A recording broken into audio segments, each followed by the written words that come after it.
In ogni passo si avverte il palpito di una città che non smette mai di battere, vibrante di vita e pronta a stupire.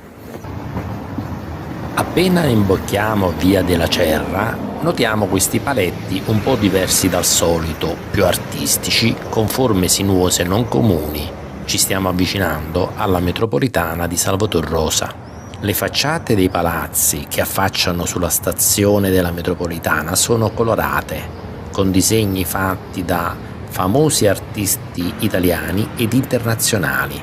E ancora, fuori alla fermata di Salvator Rosa della linea 1 notiamo che su questo palazzo c'è questa pioggia di raggi di sole, opera di Mimmo Palladino, e questa targa dedicata a Giovanni Capurro, amante della musica napoletana, che compose i testi di numerose canzoni, fra cui la celebre ed intramontabile O